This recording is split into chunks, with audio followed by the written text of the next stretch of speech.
अस्सलामुअलैकुम व्यूअर्स, कैसे हैं आप। डॉक्यूमेंट कंट्रोल के अंदर डॉक्यूमेंट रेफरेंस नंबर या डॉक्यूमेंट नंबर क्या होता है, इसके क्या फ़ायदे होते हैं, इसको किस तरह से बनाया जाता है, आज की इस वीडियो के अंदर मैं इस बारे में बात करने लगा हूँ। डॉक्यूमेंट रेफरेंस नंबर किसी भी डॉक्यूमेंट की आइडेंटिटी होता है। जिस तरह से दुनिया में हर चीज़ की आइडेंटिटी है, फॉर एग्ज़ाम्पल कोई इंसान है तो उसका नाम उसकी आइडेंटिटी है, कोई जानवर है तो उसका नाम उसकी आइडेंटिटी है, कोई गली मोहल्ला है तो उसका नंबर उसकी आइडेंटिटी है, कोई मुल्क है तो उसका नंबर उसका नाम उसकी आइडेंटिटी है। इसी तरह से डॉक्यूमेंट का जो रेफरेंस नंबर होता है वो इसकी आइडेंटिटी होता है। गो के डॉक्यूमेंट का टाइटल भी होता है, लेकिन सिर्फ टाइटल से किसी भी डॉक्यूमेंट को सही तरीके से कंट्रोल नहीं किया जा सकता। जब उसको ट्रेस करना होता है तो उसकी ट्रेसेबिलिटी के लिए रेफरेंस नंबर ज़रूरी होता है। फॉर एग्ज़ाम्पल पाकिस्तान के अंदर जब शनाख्ती कार्ड बनते हैं तो आपने देखा होगा कि ना सिर्फ जिस बंदे का शनाख्ती कार्ड बन रहा होता है उसका नाम लिखा जाता है, बल्कि उसको एक शनाख्ती कार्ड नंबर भी दे दिया जाता है।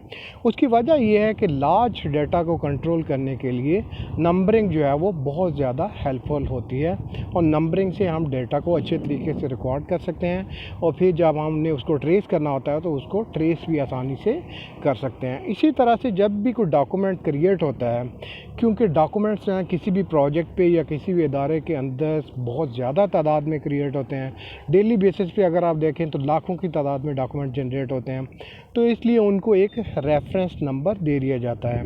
अब ये रेफरेंस नंबर कैसे बनाया जाता है? सबसे पहले कंपनी के इनिशियल लिए जाते हैं। फॉर एग्ज़ाम्पल मेरी कंपनी का नाम अगर पायर्स रिंग लर्निंग है तो PRL मैं इसके इनिशियल ले लूँगा।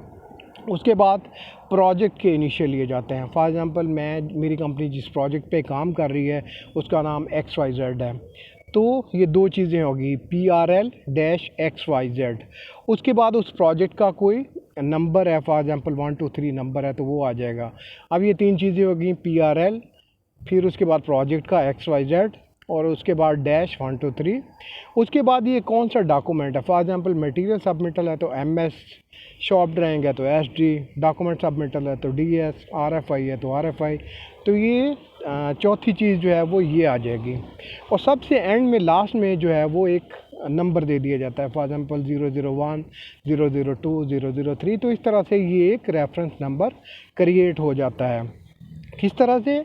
PRL कंपनी का इनिशियल, प्रोजेक्ट का initial, dash XYZ, dash project का नंबर 1 2 3, डैश जो भी डॉक्यूमेंट है MS या SD उसका, और फिर डैश एंड पे नंबर जो है वो दे दिया जाता है। तो इस तरह से एक रेफरेंस नंबर क्रिएट हो जाता है। जब ये रेफरेंस नंबर क्रिएट हो जाता है तो फिर लॉग के अंदर हम डॉक्यूमेंट को इस रेफरेंस नंबर के साथ प्लस टाइटल के साथ लिख लेते हैं, और जब भी हमें कोई डॉक्यूमेंट ट्रेस करना होता है तो हम ना सिर्फ ये कि टाइटल से हेल्प लेते हैं, बल्कि हमें रेफरेंस नंबर से ढूंढने में भी उसको ज़्यादा आसानी होती है। तो इस तरह से ये डॉक्यूमेंट रेफरेंस नंबर जो है वो क्रिएट किए जाते हैं।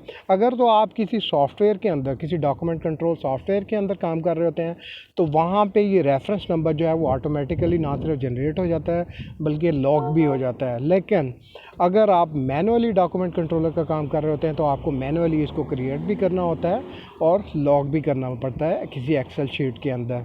अब ये डॉक्यूमेंट कंट्रोल का रेफरेंस जो है, इसकी गाइडलाइन कौन देता है? मोस्टली जो है वो कंसल्टेंट देता है या क्लाइंट देता है, लेकिन अगर वो ना दें तो फिर कंपनी अपनी तरफ से भी उसको जनरेट कर सकती है।